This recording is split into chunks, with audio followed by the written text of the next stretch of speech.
సువార్త 17వ అధ్యాయము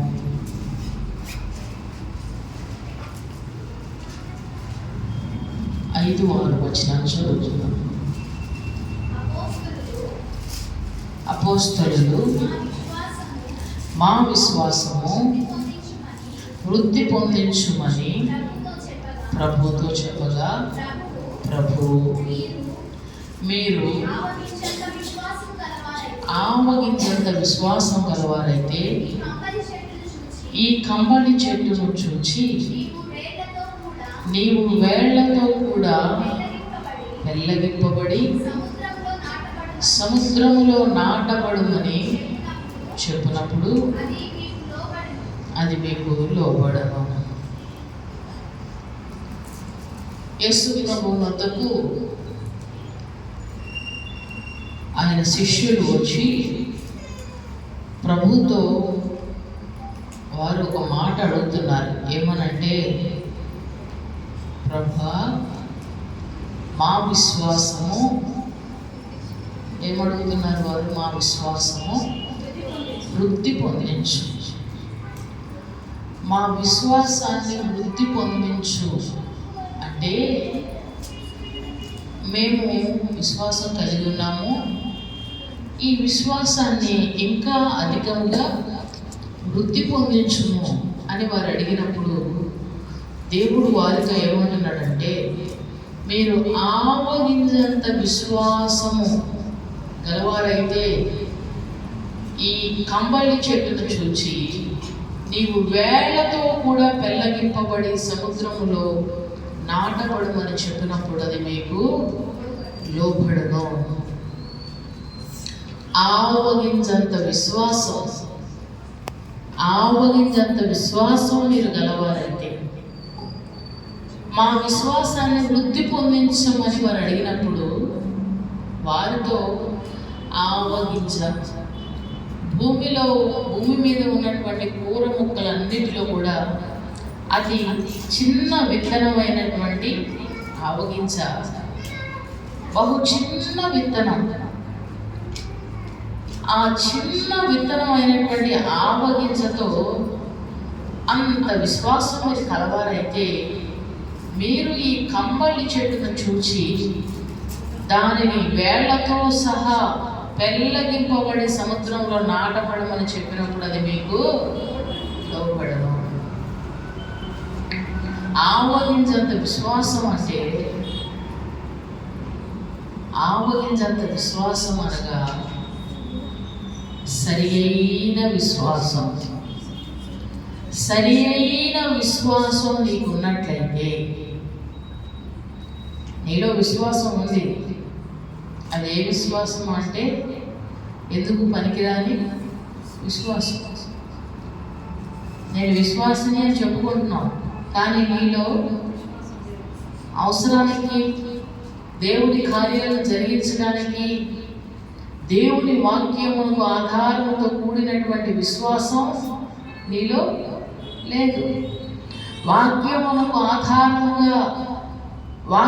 ఆధారం చేసుకుని నీవు ఎప్పుడైతే నీ హృదయంలో నీవు సరి అయిన విశ్వాసం కలిగి ఉంటావో, సరి అయిన విశ్వాసంలో కలిగి ఉంటావు. ఆవగింజంత విశ్వాసం అంటే ఏంటి? సరి అయిన విశ్వాసం.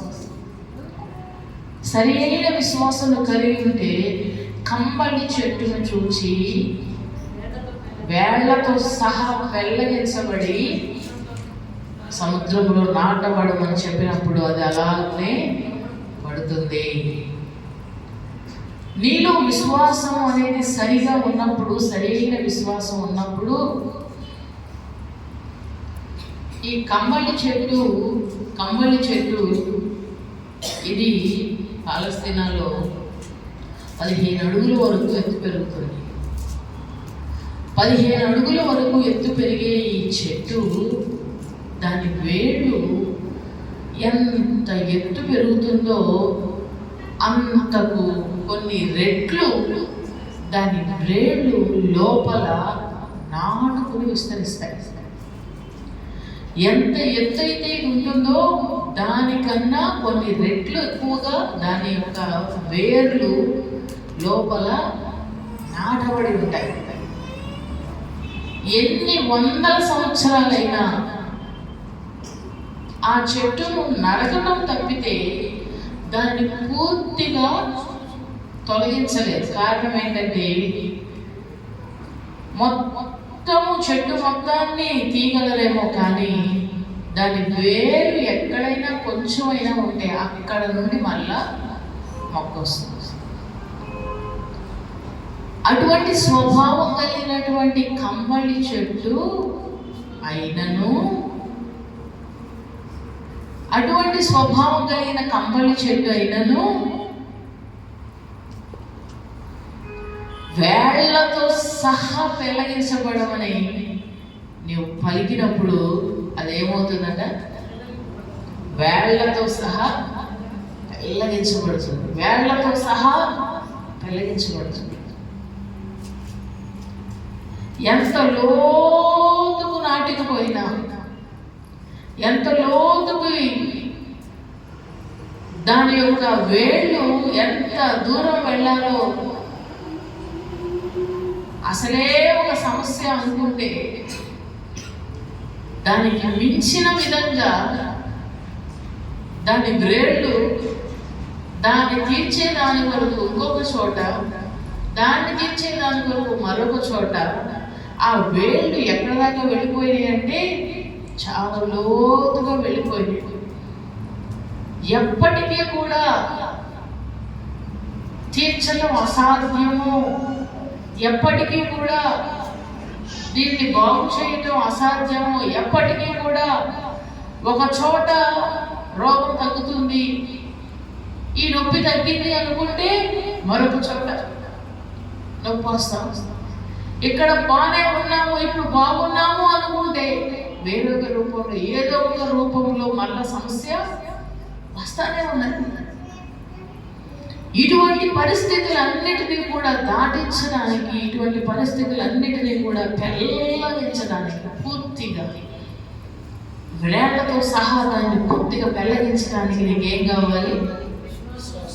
విశ్వాసం కావాలి. హల్లెలూయా, హల్లెలూయా.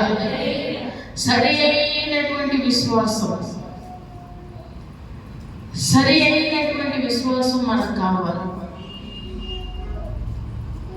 విశ్వాసము, విశ్వాసము దేవుని యందు, దేవుని నమ్మి, దేవుని యందు, దేవుని మీద ఆధారపడి దేవుని నమ్ముకునేటువంటి వాళ్ళు ఈ విశ్వాసం అనేది లేకపోవటం వలన, విశ్వాసం అనేది లేకపోవటంలో వారి జీవితాల్లో ఒక చోట బాగానే ఉన్నాం అనుకునే లోపు రెండవ చోట సమస్య, ఒకవైపు మంచిగానే ఉన్నాం అనుకునే లోపు దానికి మించిన రీతిలో వ్రేళ్లతో సహా లోపలికి లోతుగా నాటబడినటువంటి విత్తనాలు, వ్రేళ్ళు ఎప్పటికీ దీన్ని మిగిలించలే. ఈ సమస్యను ఎప్పటికీ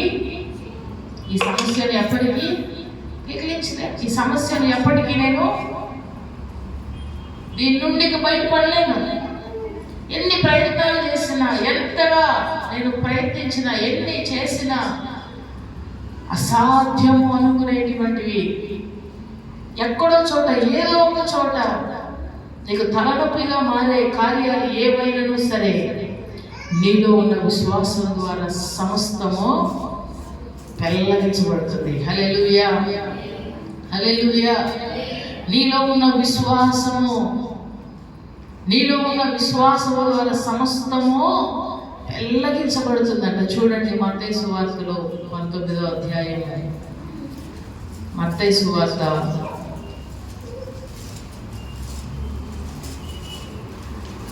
17వ అధ్యాయము 20వ వచనం చదువుకుందాం. అక్కడ ఒక మాట అంటాడు చూడండి. అందుకు ఆయన మీ అల్ప విశ్వాసం చేతనే మీకు ఆవగింతంత విశ్వాసం ఉండిన ఎడల ఈ కొండను చూసి ఇక్కడ నుండి అక్కడికి పొమ్మనగానే అది పోవును. మీకు అసాధ్యమైనది ఏది ఉండదని నిశ్చయముగా మీతో చెప్పుచున్నాను. మీకు ఆవగినంత విశ్వాసం ఉన్న ఎడల ఈ కొండను చూసి ఇక్కడ నుండి అక్కడకు పొమ్మనగానే, ఆవగినంత విశ్వాసం ఉన్న ఎడల ఈ కొండను చూసి ఇక్కడ నుండి అక్కడకు పొమ్మనగానే అది పోవును. కొండ అనగా చలనం లేదు. కొండ అనగా కొండ కదలదు, అది కదలదు, చలనం లేదు. అది దాని గురించి ఒక మాట ఉంటుంది, జెరుబ్బాబెలును అడ్డగించు ఓ గొప్ప పర్వతమా, జెరుబ్బాబెలును అడ్డగించు గొప్ప పర్వతమా, నీవు చదును భూమి అవుతావు. అంటే కొండ అడ్డగిస్తుంది. ఏం చేస్తుంది?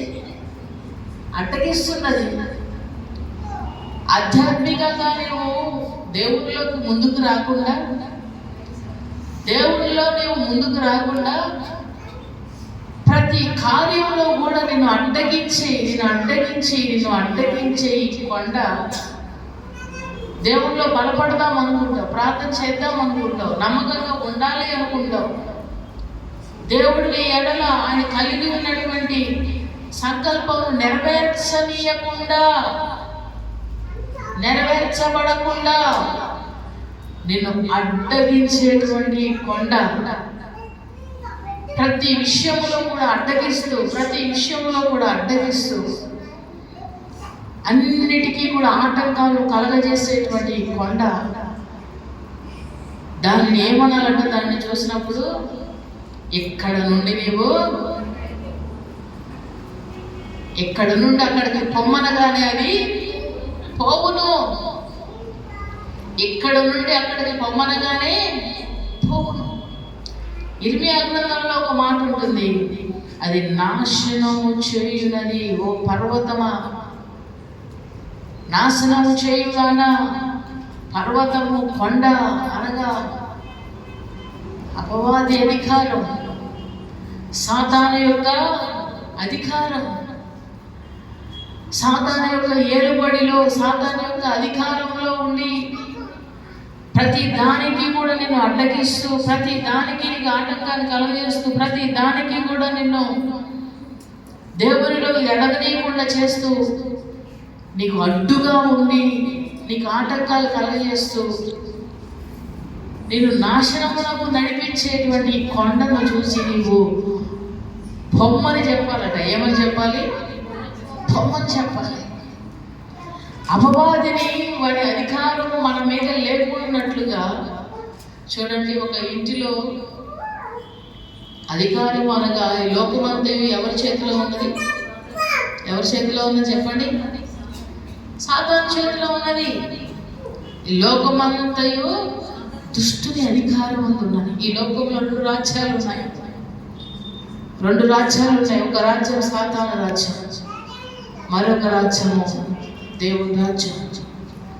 దేవుని రాజ్యం అనగా దేవుని ప్రజలు, దేవుని రాజ్యం అనగా దేవునిలో రక్షించబడి మారు మనసు పొంది, నీ అధికారం కిందనే నేను ఉండాలి ప్రభువా, నీ అధికారం కింద, నీ ఆధిపత్యం కిందనే నేను ఉండాలి, నీ నడిపింపు కిందనే నేను ఉండాలి, నీతోనే నేను ఉండాలి అని ఆయనకు అప్పగించుకునే బిడ్డలు ఎవరైతే ఉంటారో వారి మీద దేవుని అధికారం ఉంటుంది. మిగిలిన వారి మీద ఎవరి అధికారం ఉంటుంది? సాతాను అధికారం ఉంటుంది. సాతాను ఏలుబడిలో వారు ఉంటారు, దుష్టుని ఏలుబడిలో వారు ఉంటారు. ఈ ఏలుబడి చేస్తున్నటువంటి అపవాది వారి ద్వారా దేవుని ఏలుబడిలో, దేవుని రాజ్యంలో ఉన్నటువంటి తన ప్రజలకు, ఈ ప్రజలకు అడ్డుగా వస్తాడు.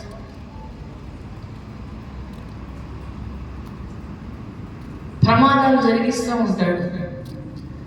కార్యక్రమాలన్నీ కూడా నాశనానికి, కార్యక్రమాలన్నీ కూడా గందరగోళం, ప్రతి పని కూడా అవమానకరంగా, దేవునికి ఘనత కలగకుండానట్లుగా ఒక వ్యక్తి దేవుని అధికారం కింద ఒప్పుకొని దేవుని అధికారానికి ఇష్టపడతాడు.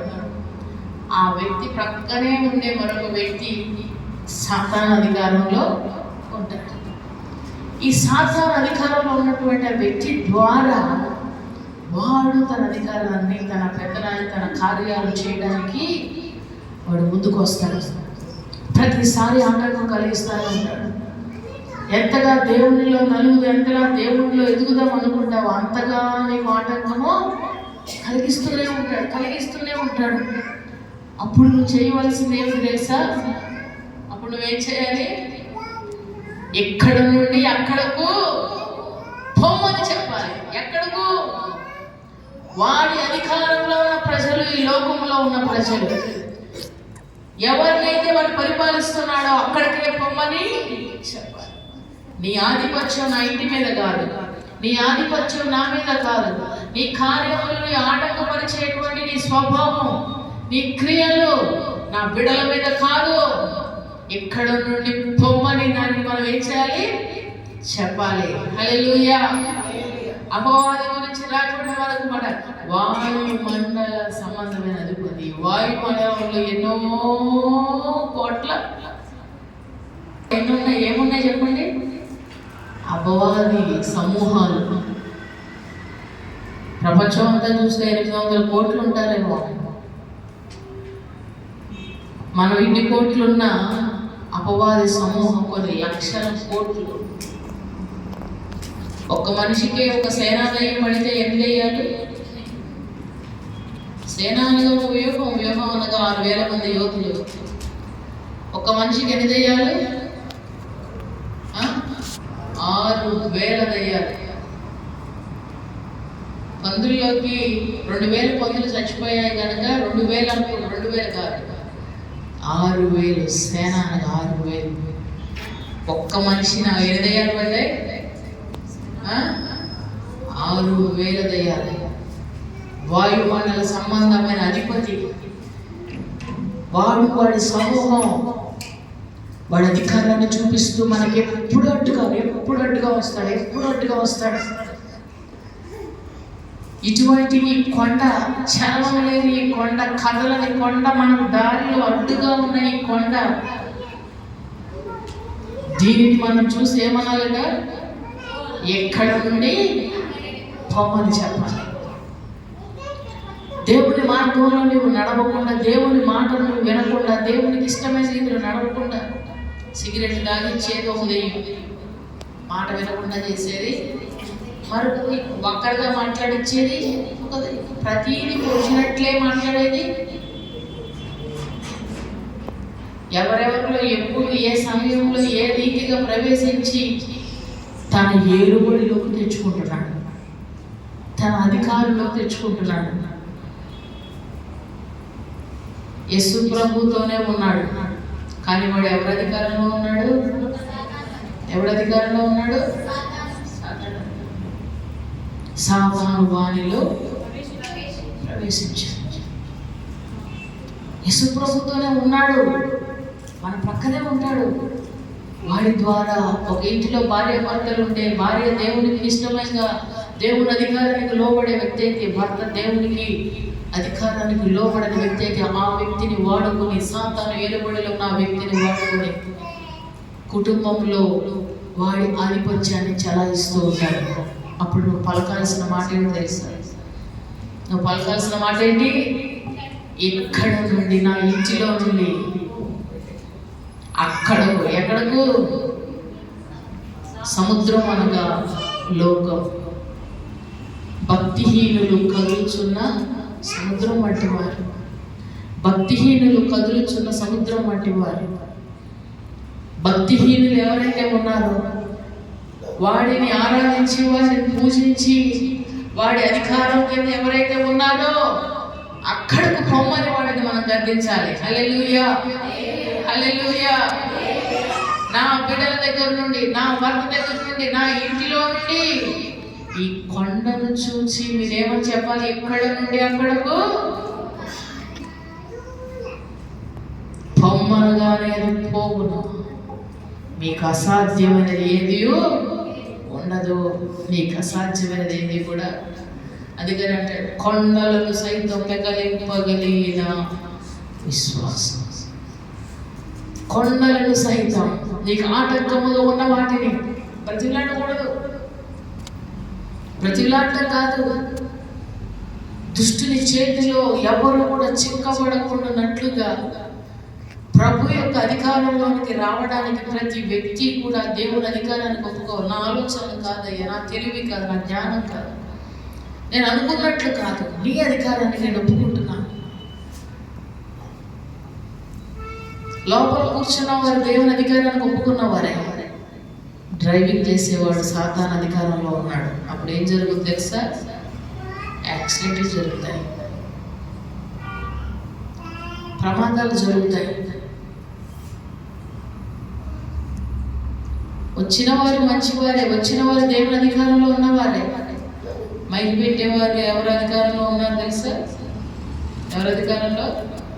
సాధారణ అంత కంపు. భోజనాలు ప్రార్థన చేసి పరిశుద్ధపరుస్తాం, వడ్డించేవాడు ఎవరి అధికారంలో ఉన్నాడు తెలుసా? సాతాను అధికారంలో ఉంటాడు. వాడి ద్వారా ఒక్కడు చాలు, అందరూ మంచిగా ఉంటారు. ఎవడో వాడి అధికారానికి లోబడేవాడు ఉంటారు, వాడి మాటకు లోబడేవారు ఉంటారు, వాడు చెప్పినట్లు నడుచుకునేవారు ఉంటారు. వాడి ద్వారా కుటుంబము సమస్తమును నిర్మూలన చేయడానికి, సమస్తమును అడ్డగించడానికి, సమస్తములో రూట్లో వేళ్ళూనుకొని జీవించి ఏదో విధంగా ఎక్కడో చోట అలా సమస్యను పైకెత్తడానికి వాడు ప్రయత్నిస్తూ ఉంటాడు వాడి అధికారం ద్వారా. అప్పుడు మనం పలకవలసిన ప్రతి సమస్యలో, ప్రతి ఇరుకులో, ప్రతి ఇబ్బందిలో, ప్రతి జగడములో దేవుని అధికారానికి అప్పగించుకోబడిన నీవు సాతానుడు గద్దించాలి. హల్లెలూయా, హల్లెలూయా. నీకు ఆ విశ్వాసం ఉండాలి. నీ విశ్వాసం, నీ విశ్వాసం. ఇక నాకేదో అయిపోయింది, నేను బాప్తిజం పొందాను, రక్షణ పొందాను, అయిపోయింది నాది, ఇంకా నేను ఇంకా పరిశుద్ధురాలి, నీతిమంతురాలని అనుకోకూడదు. ఎప్పటి వరకు ఇట్లా? ఎప్పటి వరకు? కన్ను మూసే వరకు. మన కన్ను మూసే వరకు వాడిని, వాడి కార్యాలు, వాడి అధికారాలను, వాడి నాశనాలను మనం తప్పిస్తూనే ఉండాలి. వాడి అధికారంలో నుండి ప్రజలను లాగుతూనే ఉండాలి, తప్పిస్తూనే ఉండాలి. ఇది బాప్తిసం పొందాం, మారు మనసు పొందాం కానీ ఎక్కడికో అయిపోయిన తర్వాత అంతా మామూలు అనుకోవద్దు. ఆకాశంలో 3వ వంతు నక్షత్రములను సహితం తన తోక చేత సమస్తమును రాలగొట్టినవాడు. ఆకాశం అంత ఎత్తు ఎదిగినటువంటి భక్తులను, విశ్వాసులను, దేవుని బిడ్డలను, దేవుని సేవకులను సైతం నేలకు పడవేయగలిగిన సామర్థ్యం కలిగిన వాడు ఎవరు? వాడి చేతిలో పడకుండా అనునిత్యము ప్రతినిత్యము వాడి గురిలో చిక్కుకొనకున్నట్లుగా బహు వివేచన జ్ఞానము, దైవ జ్ఞానము, కృప కలిగిన వారి ప్రతిరోజు దేవుని అధికారానికి మనం ఒప్పుకోవాలి. హల్లెలూయా, హల్లెలూయా. నేను ఇదివరకే పట్టుకొని ఉన్నానని తలంచుకోవాలి. అంటే అన్నీ కూడా నాకు సమృద్ధిగా దేవుని కృప పొందుకున్నాను, అభిషేకం ఉన్నది, అన్నీ ఉన్నాయి కనుక ఇక నేను ఏదైనా చేయగలను అంటలేదు. మరణము వరకు నమ్మకంగా, మరణము వరకు ఈ పోరాటం, మరణించే వరకు ఈ పోరాటం. ఆధ్యాత్మికలో, దేవుడి ప్రణాళికలో, దేవుడి ఉన్నతమైన సంకల్పంలో ఎంతో ఎత్తుకు ఎదిగి చివరకు అక్కడ నుండి నేల పడవేయబడి ఈరోజున ఎందుకు ఆ రీతిగా జరుగుతుంది తెలుసా? వారు వాడికి చోటు ఇచ్చారు.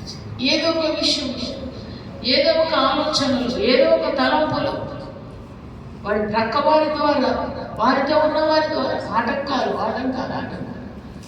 అపవాదిని గద్దించి వాడిని ఎద్దు నుండి కొండల్ని సహితం కదలనటువంటి కొండలు, ఎన్ని సంవత్సరాలైనా అక్కడే ఉండే కొండలు సైతం ఇక్కడ నుండి అక్కడికి పొమ్మనగానే అది పోవు. ఇక్కడ నుండి అక్కడకు పొమ్మనగానే పోతుంది. నీకు ఆటంకం కలిగించేటువంటిది, నీకు అడ్డుగా ఉన్నటువంటి దాన్ని గద్దించాలి. పొమ్మని చెప్పాలి. ఇక్కడ నుండి, నా ఇంటిలో నుండి పో, నా బిడ్డల దగ్గర నుండి ఓ. దేవుని అధికారానికి నా బిడ్డలు లోపరుస్తున్నాను. సాతాను అధికారంలో నుండి దేవుని అధికారంలో మనం లోపరుస్తున్నాను. నా వ్యాపారంలో నుండి, అందుకని ఎవరితో పడితే వాళ్ళతో కూడా ప్రయాణాలు చేయకూడదు. దేవుని నడిపింపులో దేవునితో ఉండి సరిగ్గా నడుచుకునేటువంటి బిడ్డలు చాలా జాగ్రత్తగా ఉంటారు.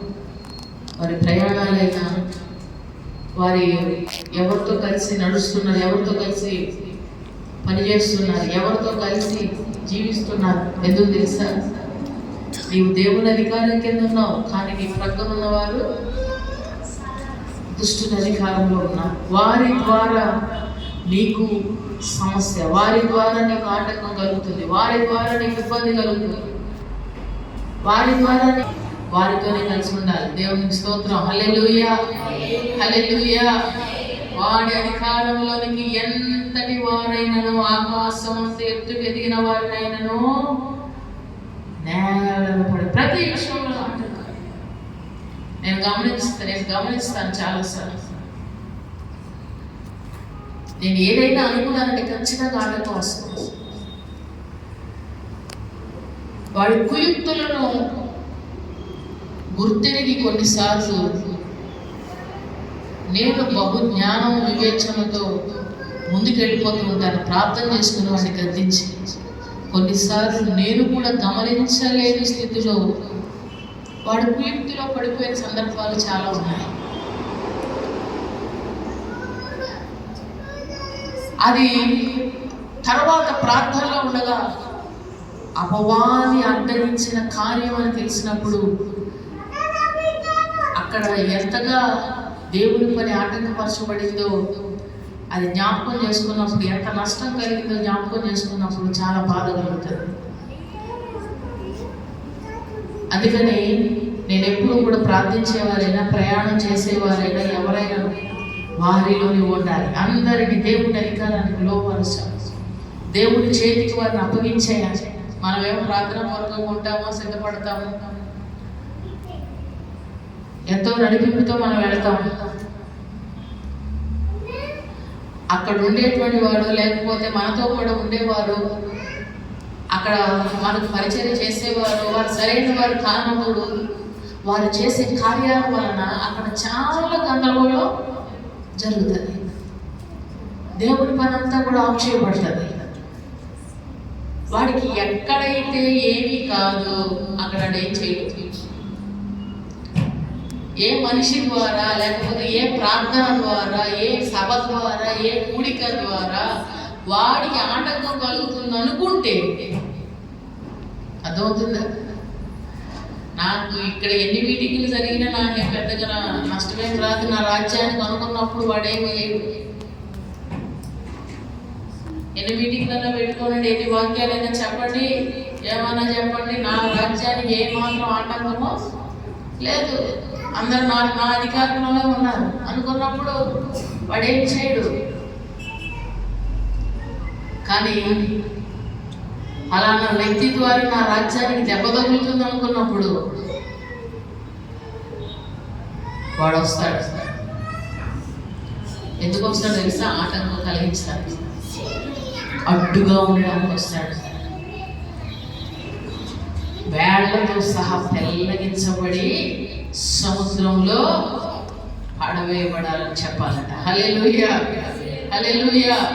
మన విశ్వాసాన్ని మనం వృద్ధి పొందించుకోవాలి. కొండలని సహితం ప్రకటించగలిగిన విశ్వాసం నీలో కావాలి. కొండలని సహితం ప్రకటించే విశ్వాసం. ప్రతిదాని కూర్చుని పోరాడడం కాదు. దేవుని అధికారానికి నువ్వు లోబడిపోవాలి. దేవుని యొక్క నడిపింపుకి నువ్వు లోబడిపోవాలి. సాతాను అధికారంలో ఉన్న వారందరినీ దేవుని అధికారంలోకి వచ్చినట్లుగా రక్షణ లేనటువంటి వారిని రక్షణలోకి నడిపించాలి. ఏ అధికారి నేను ప్రార్థన చేయిస్తాను, ఏ కుటుంబంలో కూడా ఒక్కరు కూడా వాడికి సంబంధించింది ఏది మన ఇంట్లో ఉండకలేదు, వాడికి సంబంధించింది ఏది కూడా మన ఇంట్లో ఉండకలేదు. అది టీవీ రూపంలో కావచ్చు, మనుషుల రూపంలో కావచ్చు, మాట రూపంలో కావచ్చు. వాళ్ళతో కూడా మాటలు పలుకుతున్నామంటే ఎవడొచ్చారో మాటల ద్వారా వాడొచ్చాడు. వాడికి అవకాశం మనము నా ఇంటిలో నీకు స్థానము లేదు. తెలియకుండానే చాలా పెట్టేస్తూ ఉంటారు, చూసేస్తూ ఉంటారు. దాని ద్వారా ఎవడొస్తున్నాడు ఇంట్లోకి? వాడి అధికారంలో పెట్టుకుని ఆడిస్తూ ఉంటాడు. నేను సమస్తం ఆడిస్తూ ఉంటాడు, అన్నీ ఆడిస్తూ ఉంటాడు. మాట కానీ ఆలోచనలో కానీ మన ఇంటికి సంబంధించిన ఒక్క వస్తువు కూడా, నూలు పోగు కూడా వాడికి చిక్కకూడదు. ప్రార్థన చేసుకోవాలి. హల్లెలూయా, హల్లెలూయా. ఏమైంది? చిక్కితే ఏమవుతుంది? ఇస్కరియోతు చిక్కాడు, ఏమయ్యాడు? అతని ద్వారా ఎవరికి? దేవుని సంకల్పంలో నుండి వైదొలిగిపోయేటట్లుగా వాడిని వాడుకుంటాడు. వాడుకున్న శక్తి అందరి, వాడుకున్న శక్తి ఆకాశమంతలి నక్షత్రాల వలె వెలుగుచున్న వారిని సహితం, నక్షత్రం అనగా దేవుని వైపు అనేకులు త్రిప్పేవారే, అనేకులు దేవుని వైపు త్రిప్పేవారే నక్షత్రాలు. ఎందరైతే దేవుని వైపు అనేకులు త్రిప్పుదురో వారే నక్షత్రాలు. అటువంటి నక్షత్రాలను ఆకాశమంత ఎత్తు ఎదిగిన అటువంటి వారిని సహితం బలహీనులు చేసి, అటువంటి వారిని సహితం పై నుండి భూమికి నేలను పడవేసి తన అధికారము కింద వారిని నడిపించుకోగలిగిన సామర్థ్యం అపవాదికి ఉంది. అందుకని మన అనుదిన జీవితంలో నీ విశ్వాసం కొండల్ని సహితం పెకలించగలిగిన విశ్వాసంగా ఉండాలి. నీ ప్రార్థన, నీ విధానం, నీ నడిపింపు ఎక్కడ కూడా అపవాదికి మనం చోటు. ఎంతకాలం పోరాటం ఎంతకాలం చెప్పండి? చివరి శ్వాస వరకు ఈ పోరాటం. ఎవరు అప్పగించబడకూడదు. ఎవడైనా ఇంటిలో పిల్లలు ఎవరైనా బలహీనంగా కనబడుతున్నారా? వారి విషయంలో మరెక్కువ శ్రద్ధ తీసుకోవాలి, మరెక్కువ ప్రార్థన చేయాలి. మాట రూపంలో, ఆలోచన రూపంలో, క్రియల రూపంలో, వ్యర్థమైన వాటిని మన సెల్ ఫోన్ రూపంలో వస్తాడు. వాడు మన దగ్గరే ఉంటాడు, మన ప్రక్కనే ఉంటాడు, జోలాలి అంటూ ఉంటాడు, పడుకుంటాడు, వాడు మనతోనే ఉంటాడు. అతని ద్వారా, ఆమె ద్వారా, వారి ద్వారా నీ కుటుంబానికి నష్టాన్ని చేస్తాడు, నీ ఆధ్యాత్మిక జీవితాన్ని నష్టం చేస్తాడు. కనుక విశ్వాసం కలిగిన వారే బలమైన కార్యాలను చేయనట్టుగా నీ విశ్వాసం వృద్ధి పొందించాలని ప్రభువుని అడుగుదాం. మోకరించండి.